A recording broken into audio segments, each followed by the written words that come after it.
Hey everyone, welcome back to Corporate Decoder, the place where we unpack the secrets hidden in plain sight within company documents. And let me tell you, Soligenix has a spicy little notice for us today. So what is this all about? Well, imagine you're playing a game and there are certain rules you have to follow to stay in the game. For companies listed on a stock exchange like Nasdaq, there are also rules to follow. And it looks like Soligenix might have stumbled a bit with one of their Nasdaq rules. On August 15th of 2025, Soligenix got a serious heads up from Nasdaq. The big issue, they're not quite meeting the minimum requirement for what's called stockholders' equity. Think of stockholders' equity as the net worth of the company, what's left over if you sold everything and paid off all your debts.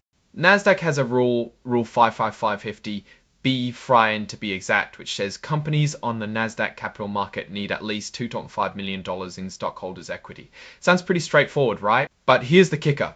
Looking at their report from June 30th of 2025, Soligenix's stockholders' equity was reported as $1,151. That's quite a bit less than the $250 and $90.51. That's quite a bit less than the $2.5 million minimum. Now they do mention that this number doesn't include some money they raised through something called an at-the-market facility, or ATM for short, on July 1st. This raised about $1.4 million.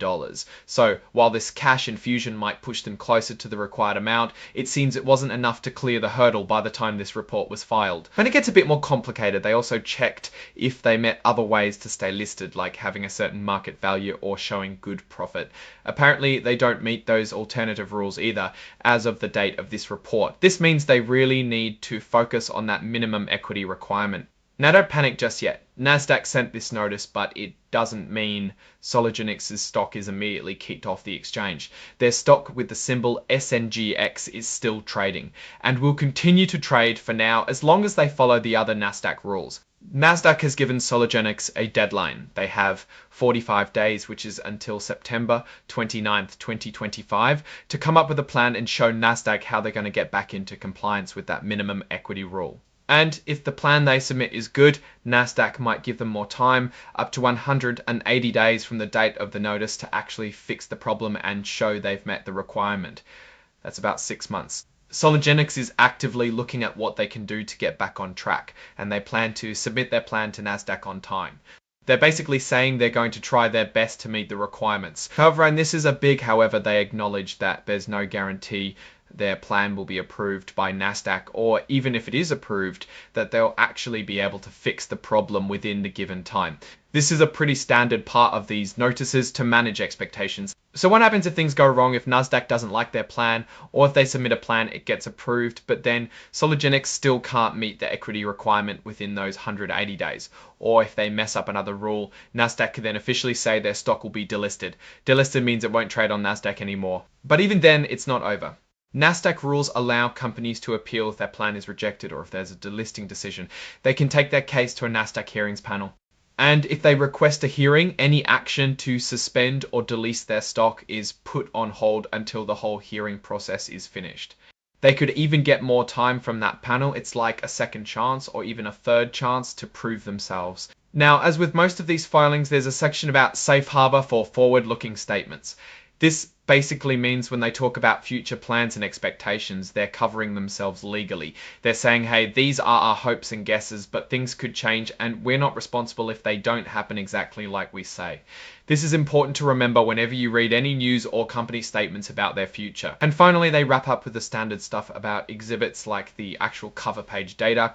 The report is signed by Christopher J. Schaber, who holds the title of President and Chief Executive Officer, confirming he's the main person in charge. So what's my take on all this? Looking at Soligenix, the core issue here is financial stability, specifically their equity position. Nasdaq's rules are there to protect investors by ensuring companies have a certain level of financial health. Falling below the $2.5 million equity mark is a clear signal that the company isn't as financially robust as Nasdaq likes its listed companies to be. While raising $1.4 million through their ATM facility is a positive step, it wasn't enough to meet the minimum equity requirement by June 30th.